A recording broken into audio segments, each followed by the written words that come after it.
we are bringing you must-keep players. Come Call on, it baby. stashes, late-round values, call them trade or buy lows, whatever you want to call it. We're calling it must-keeps. We're really excited about it. Players that are a little bit under the radar that we think should get a little more respect in Dynasty. Do us a favor. Drop a like to show some support. Easy way to support the channel. Come on, baby. Subscribe if you like Dynasty content. That's right. And I want you to comment down below right now who is a must keep for you. A guy that, yeah, it might not have worked out just yet, but you're holding on for hope. Can't tell you the amount of Noah Gray I've had on my roster over the last couple of years. Yeah, that would be one that would come to mind for me. Mm-hmm.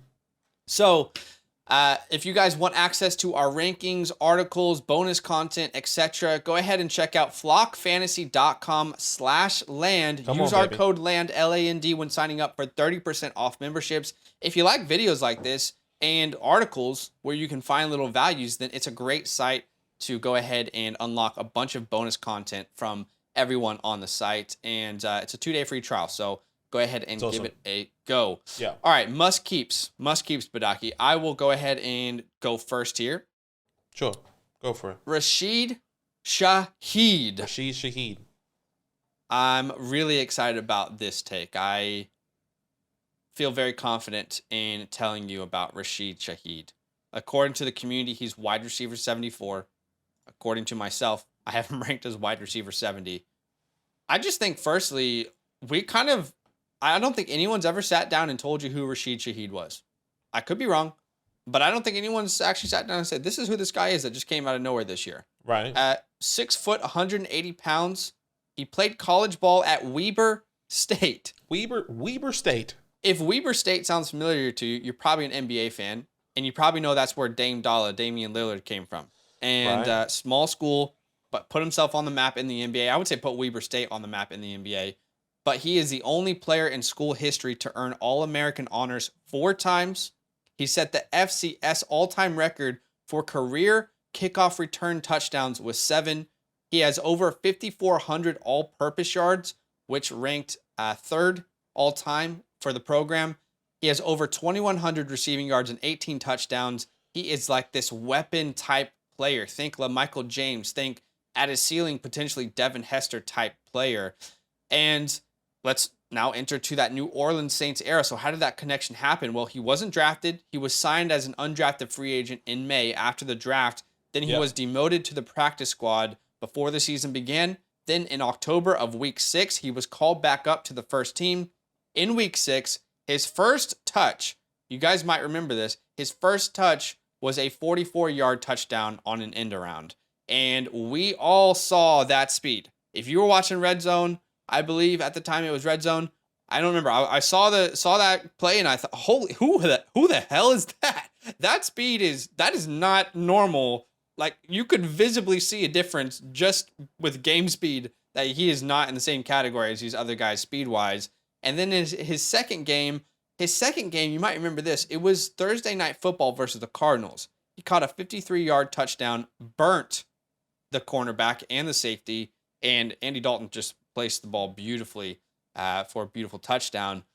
So let's talk about his season. There was a clear uptick in involvement for him as a rookie, because this would be his rookie season, undrafted free agent. Keep in mind, he didn't play until week 6. So let's look at his whole season, which was week 6 to 18. In that time span, he was the wide receiver 45. I think that's very surprising. It's not wide receiver 20, but an undrafted free agent. Yeah. Since he started playing with the team, week 6 to 18, wide receiver 45, 8.4 fantasy points per game. He had 5 top 40 finishes, and he had 2 top 25 finishes. I think at some point the Saints said to themselves, "Hey, we might have something here. This kid's moving diffy, a little diffy than the rest." Okay. And then we see a clear uptick, as I mentioned before, in his involvement from weeks 6 to 11 versus weeks 12 to 18, both 6 weeks time spans. Okay, let's look at this uptick in his involvement in the offense. He goes from just 20% of snaps to over 63. His opportunities per game go up from 1.5 to 4.8. His yards per game go up from 25.8 to 65, more than doubling. His fantasy points per game double. And then his fantasy placement in that time span from weeks 12 to 18, he is wide receiver 39. So as soon as the team said, light bulb moment, this guy's good, pretty much from that time onwards, he was the wide receiver 39 in points per game. Actually, in that time span, rather. And you look at this team, there is a clear need for Shaheed. I have a need for Shaheed on my roster. I hope you do. The Saints certainly do. After Chris Olave, there isn't much to really hang your hat on with this squad, okay? Badake and I feel good about this because, you hit and you miss on some things, but we have been completely out on Michael Thomas for like 3 years now. Yeah. And 100%. people keep saying, it's a good value. It's going to happen. It's going to happen. I mean, we're in another year where we're saying, I mean, if he can stay healthy, he could be good. He's just not the same player anymore. You're not building around this player, and he's back on a 1-year deal. Jarvis Landry is a free agent. As it stands, Shaheed is the starting slot wide receiver for this team. Is anyone going to take that away from him? Well, you look at free agency. Who's taking that away? Okay, maybe. It's unlikely. Maybe. The NFL draft. This is definitely a possibility. Okay, so there is some risk. But I think that the team has more pressing needs, personally. I would say edge rusher is a huge need. Defensive line is a huge need. I think they need to infuse their secondary with youth. I would argue that tight end is a need. I know some people love Juwan Johnson, but I don't think Juwan Johnson plays that traditional tight end, which I think that they could really use on the team. So there's a realistic possibility that Shaheed is a starting slot wide receiver for this team to enter the 2023 season. And who is his quarterback? Derek Carr. And Derek Carr loves his slot wide receivers. We are just 1 year removed from Hunter Renfrow finishing as a top 12 fantasy wide receiver out of the slot. Okay? Derek Carr loves to play the slots. He's in Vegas. He's playing the slots. Now he's in New Orleans. They got casinos there. He's going to be playing the slots as well in New Orleans. Keep in mind, again, 1 year removed from Hunter Renfrow having 103 receptions, over 1,000 receiving yards, and 9 touchdowns. Now, just so we're all on the same page here, Chris Olave is clearly going to dominate target share on this team next season. However, there's a realistic shot in my mind that we could see Rashid Shaheed 700 to 900, maybe 1,000 receiving yards. Who knows how many touchdowns come with that, but I think they could use him in some very creative ways. So if you have him, hold him. But what if you don't have him? Okay, because really the point of the video is to say don't trade away these players. But let's look at the opposite side. What should you trade for him? Well, according to Keep Trade Cut, which I'm almost exhausted at this point, Badake, that we have to explain this. Yeah. Keep Trade Cut and trade calculators, there is no perfect calculator. There is no perfect Bible. Not at all. Use trade calculators as a starting point. They are not the finishing point. Use them as a starting point and go from there. I'm happy to overpay on a calculator if I like the deal. I'm happy to underpay, right? If someone wants to just use it as a base point. Whatever calculator you like. I don't care. I feel like we have to establish that again. Yeah. But similar players that are similarly valued right now in the industry, according to the community, Zay Jones. I'll send Zay Jones away, even though he had a great year. I'll send him away. I think he's getting demoted to like third, fourth option on that team now. Mm-hmm. Michael Gallup, Devin Singletary, Nico Collins. That might be a controversial one. Yeah, I'd rather have Rashid Shaheed than Nico Collins. Michael Thomas. Can you send Michael Thomas away for? I think that's real. I definitely think there are some win now teams out there who would want Michael Thomas, and they probably should prefer Michael Thomas if they're a win now team. Tyler Boyd, Harris Campbell, Ezekiel Elliott, maybe when he signs with the team. And this one might be controversial. Tyquan Thornton. I'm a little bit scared about that one. So maybe you can get a little more capital in return. Right. But then, again, just referencing this trade calculator as a starting point, Rashid Shaheed, currently right now valued around a mid-third round pick. Do you have to pay more? Maybe. Start here.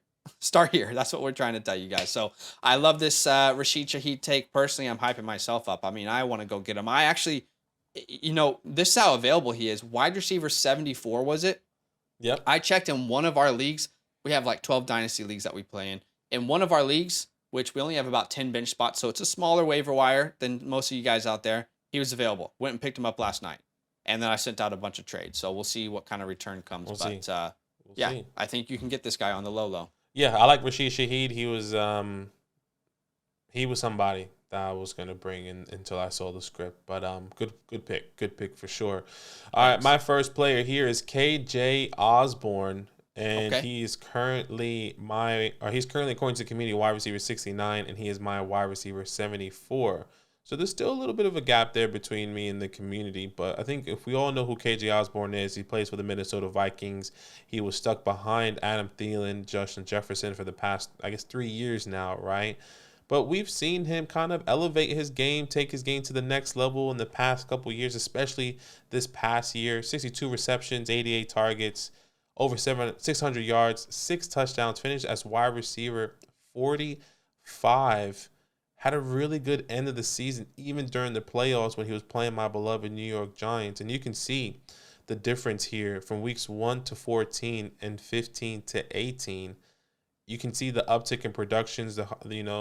Obviously it's a bigger gap. So you see receptions, 35 to 25, targets, 57 to 33. You can kind of see more yardage, 1 less touchdown. But the finish there was wide receiver 5, weeks 15 to 18. And that's exactly what you want, especially the way this team is looking right now. Adam Thielen is no longer on this team. He signs a 3-year deal with the Carolina Panthers. I mean, shout out to him. He got the bag at 32 years old. Or I wouldn't say the bag. I would say he got a bag. He got 1 bag, and we weren't expecting a 32-year-old guy to get that bag. That's what I would say. If any of us had that bag, we probably, if we invested properly, we wouldn't have to work again. 100%. And Adam Thielen, it's a bag. He did his thing there, getting that deal, right? Dalvin Cook could be moved. I mean, there's always been some talks in the market saying Dalvin Cook could be moved. So Adam Thielen no longer there. Dalvin potentially could be moved. They get T.J. Hawkinson mid-year last year. Justin Jefferson obviously always doing his thing.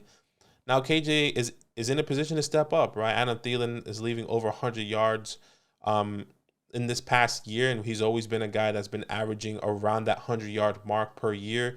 And KJ Osborne could finally take the next step. And I know you're saying, well, the Vikings are in a prime position to get a wide receiver. Absolutely. So it's a bit of a risk here, just like Rashid Shaheed.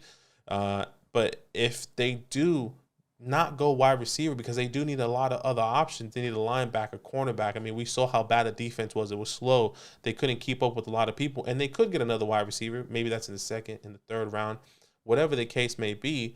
But maybe they get a running back now if they move on from Dalvin Cook in the first. Let's say Bijan Jameer Gibbs is there. Do they do that? Or maybe even in the second round, does that fall, right? And I'm not necessarily sure. I'm not saying I don't believe Zay Flowers can go in the first round, but I think the for sure guys that are going to go in the first round, JSN, Quentin Johnson, and then Jordan Addison. I think the rest are all up for grabs towards the end. But I think if a linebacker is there or a cornerback is there, which decent class for some of those, both of that group, if they do fall into the second half of the draft, they will probably go with one of those. So I'm really excited for KJ Osborne. I do believe he could take a massive step coming into the season in 2023. But even if they do draft somebody, we saw wide receiver 45 as a wide receiver 3 finish. Somebody that's going to come in right away is not going to be someone that's going to be clicking, depending on if that is a first round draft capital guy. But he's a bigger guy, right? He is, I had him here. He's 6 foot, 210 pounds, and there's no other guys that's behind him. You know who's behind him? What does Jalen do? Naylor? Jalen Naylor. They don't have nobody behind him, so he's going to take Jalen Reagor is also on that team. Was he a free agent now? No, he still is on the team. Okay, so it's both Jalen's. That's actually so true. Jalen Naylor and because when you said Jalen, I was like, isn't Reagor there? But every time you say what does Jalen do, we say Naylor. So. Yeah, Naylor. So look, right now KJ Osborne is the wide receiver 2, the slot wide receiver on this team. What does that look like coming into the season? It could definitely change once again, but I'm really excited. So what can you get for KJ Osborne right now? Players I'm happy to trade away for KJ based on the community. Devin Singletary out there, Alexander Madison, a James Conner, a Michael Gallup, a Zeke, even some of the guys Zach was talking about, Nico Collins. I I would personally hold on to Paris Campbell, and Michael Thomas. Okay, so those are some of the guys that kind of range in that area if you want to take a chance on KJ Osborne. But I really like this guy. I really believe he could be at least a wide receiver 2 for this team if they don't get a wide receiver in the draft. So I'm excited for him. Yeah, this is one of those risk reward scenarios, right?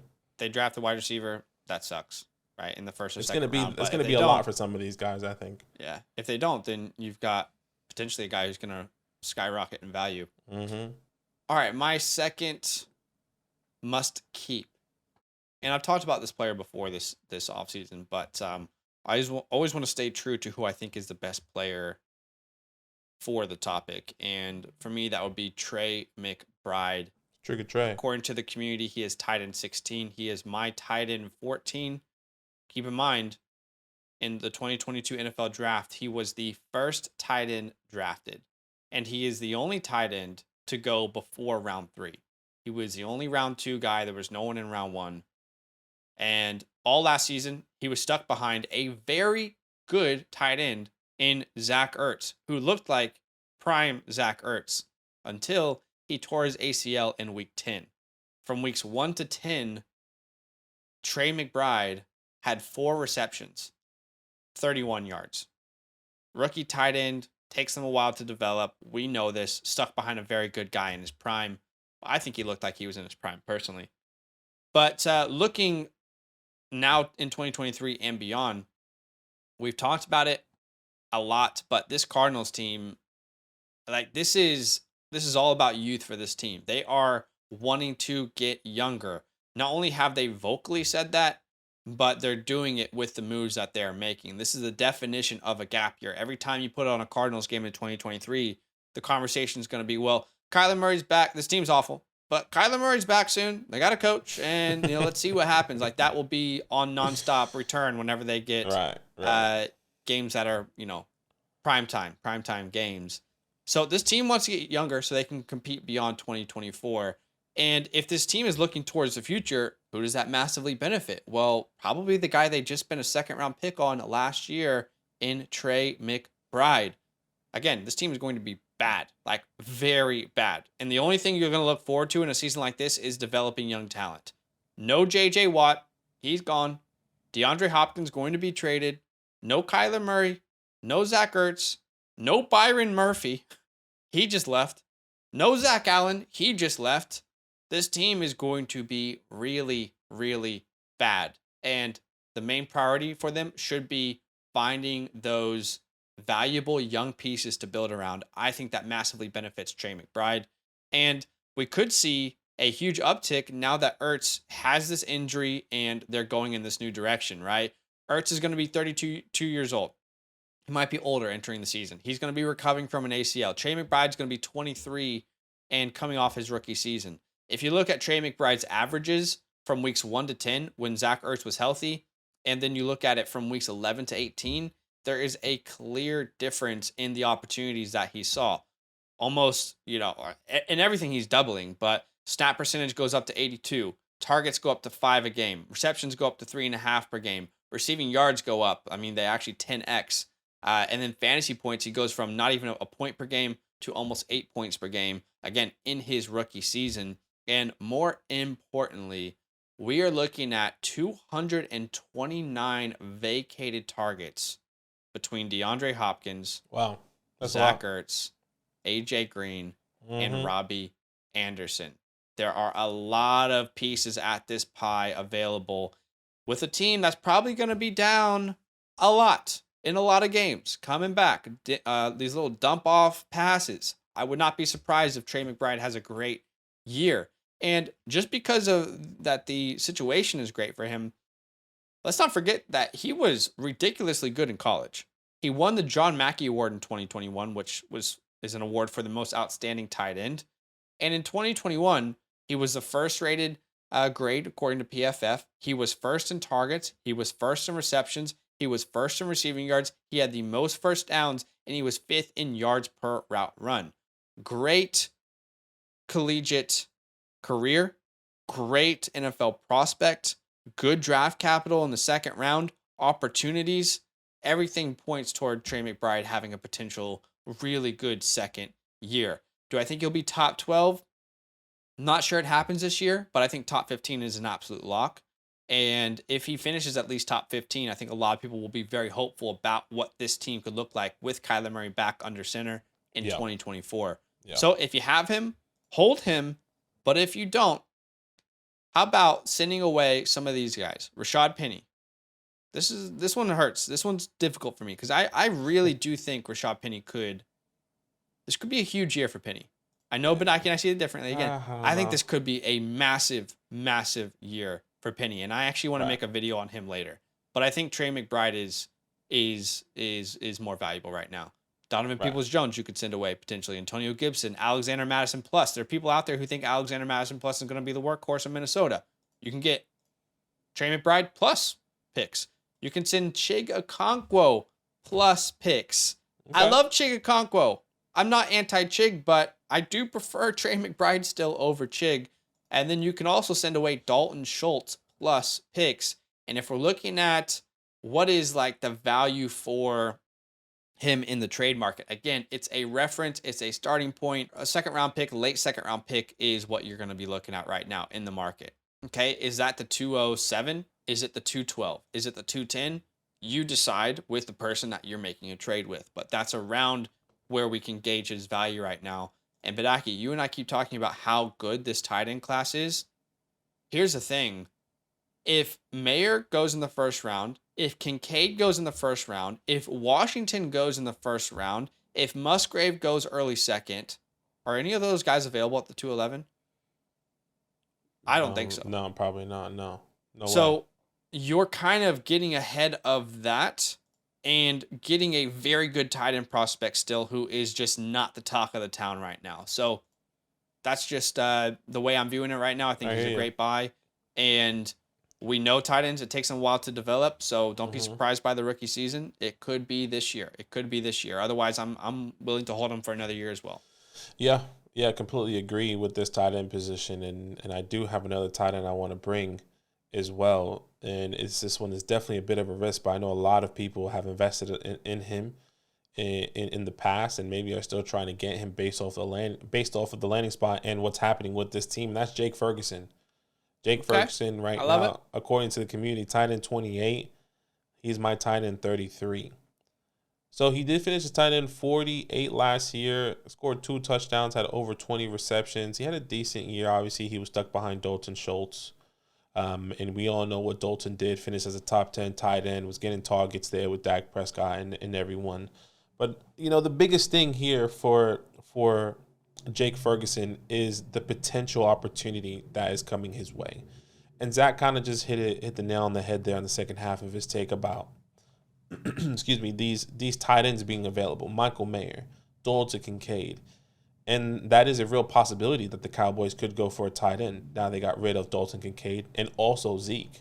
But at the same time, now that I mentioned Zeke, are we surprised? Would we be surprised if the Cowboys and Jerry Jones make a big splash for the running back position if Bijan's there in the second half? And I think that's why there's still a lot of hope for Jake Ferguson, because if you got to move up to get Bijan, then I assume you swap your first and you give a second to go up, right? So that means they're probably not going to get a tight end if that is the case in the third round. So that's a lot of and if or buts. But what we do know is what Dalton Schultz is leaving behind. 89 targets in 2022. He did miss a couple games. 104 targets in 2021. 2 top 10 seasons. If I'm not mistaken there, Dalton Schultz has a guy that's continued progressing over the years. And maybe that's the same way they see Jake Ferguson, right? And Jake Ferguson, coming out of Wisconsin, didn't have the best collegiate career. He wasn't a guy that was, he wasn't the Michael Mayers, the Dalton Kincaid. He wasn't the main focus of his offense. But coming here to the Dallas Cowboys and seeing how they operate and how they build tight ends with their history of tight ends, maybe they like to get these tight ends in the late rounds, right? Jason Witten wasn't picked until the 69th pick of his draft, and he was a stud, right? So maybe that's a little bit different because he was just somebody completely different, and Jake Ferguson probably is maybe not as much good as Jason Witten, right? But once again, there is definitely opportunity for Jake Ferguson. Can he finish as a top 15 tight end if they don't get a tight end? Absolutely. I think he can be even higher with this offense. Just all depends if the Cowboys don't draft a tight end. And I have a feeling they won't, because I think they're going to go for Bijan. The Texas boy staying in Texas with America's team, that is a Jerry Jones signing every single day. And that's just why I believe that Jake Ferguson could potentially get the workload going into 2023.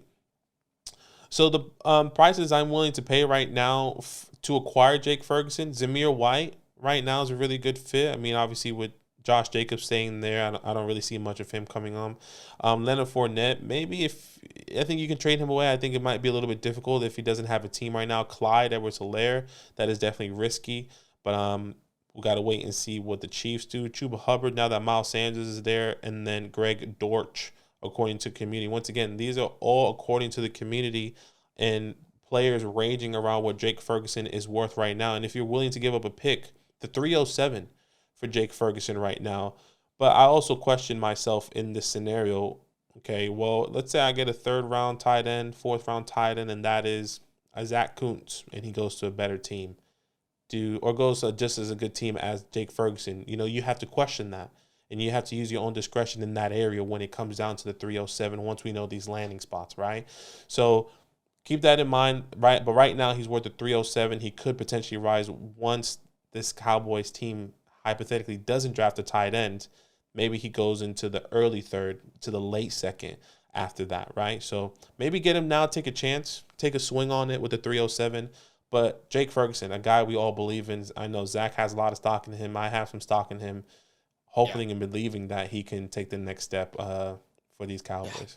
I have this ridiculous amount of stock in Jake Ferguson. And I went back because I remember when the NFL draft happened, you and I would typically do a taxi video. Who are guys who got into your taxi? Mm-hmm. This is May 2nd, 2022, right after the NFL draft. You and I did a taxi video.